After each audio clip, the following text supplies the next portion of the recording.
Hello, Mark. This is Cassie. My student number is S0341041. Eulogy for the Martyred children, September 18th, 1963. Birmingham, Alabama. This afternoon we gather in the quiet of this sanctuary to pay our last tribute of respect to these beautiful children of God. They entered the stage of history just a few years ago, and in the brief years that they were privileged to act on this mortal stage, they played their parts exceedingly well. Now the curtain falls. They move through the exit. The drama of their earthly life comes to a close. They are now committed back to that eternity from which they came. These children, unoffending, innocent, and beautiful, were the victims of one of the most vicious and tragic crimes ever perpetrated against humanity. Yet they died nobly. They are the martyred heroines of a holy crusade for freedom and human dignity. And so this afternoon, in a real sense, they have something to say to each of us in their death. They have something to say to every minister of the gospel who has remained silent behind the safe security of stained glass windows. They have something to say to every politician who has fed his constituents with the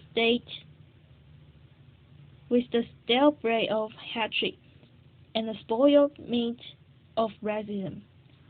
They have something to say to a federal government that has compromised with the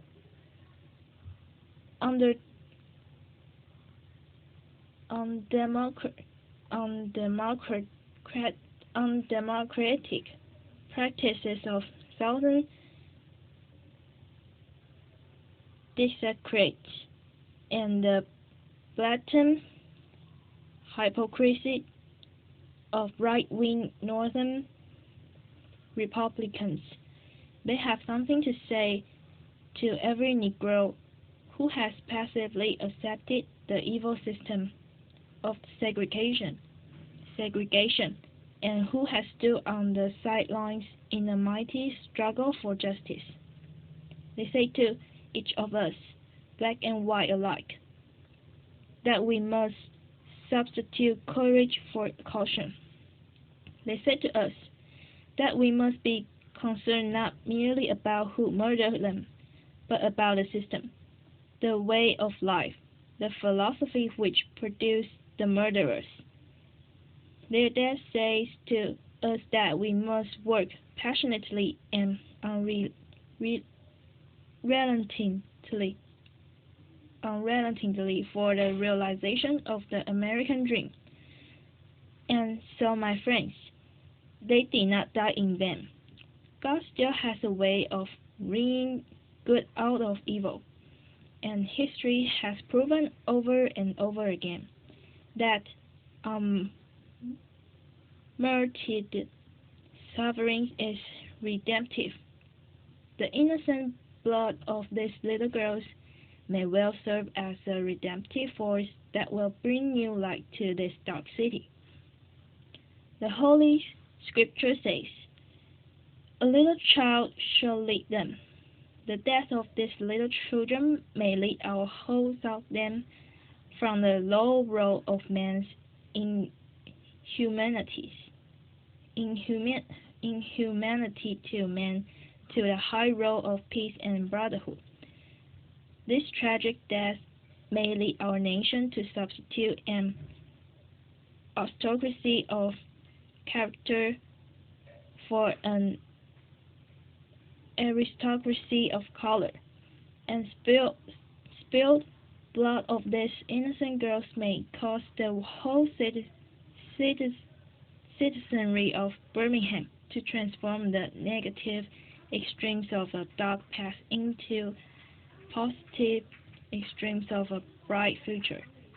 Indeed, this tragic event may cause the White South to come to terms with its conscience. And so I stand here to say this afternoon to all assembled here that in spite of the darkness of this hour, we must not despair. We must not become bitter, nor must we harbor the desire to retaliate with violence. No, we must not lose faith in our white brothers. Somehow we must believe that the most disguided among them can learn to respect the dignity and the worth of all human personality. May I now say a word to you, the members of the bereaved families. It is almost impossible to say anything that can console you at this difficult hour and remove the deep clouds of disappointment which are floating in your mental skies. But I hope you can find a little consolation from the universality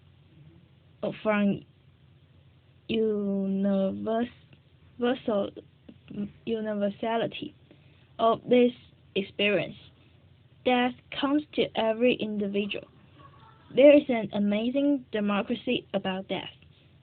It is not aristocracy for some of the people, but democracy for all of the people. Kings die and beggars die. Rich men and poor men die. Old people die and young people die. Death comes to the innocent and it comes to the guilty. Death is the irreducible common denominator of all men. I hope you can find some consolation from Christianity's affirmation that death is not the end.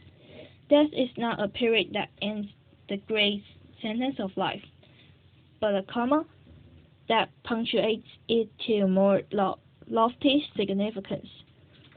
Death is not a blind alley that leads the human race into a state of nothingness, but an open door which leads man into life eternal. That this daring faith, this great invisible surmise, be your sustaining power during these trying days. Now I say to you in conclusion, life is hard, at times as hard as crucible steel. It has its bleak and difficult moments, like the ever-flowing waters of the river. Life has its moments of drought and its moment of flood, like the ever-changing cycle of the seasons. Life has the soothing warmth of its summers and the piercing chill of its winters. And if one will hold on, he will discover that God works with him, and that God is able to lift you from the fatigue of despair to the buoyancy of hope, and transform dark and desolate valleys into sunlit paths of inner peace. And so today, you do not walk alone. You get to this world wonderful children. They didn't live long lives, but they lived meaningful lives. Their lives were distressingly small in quantity, but growingly large in quality. And no greater tribute can be paid to you as parents, and no greater epitaph can come to them as children. Then where they died and what they were doing when they died.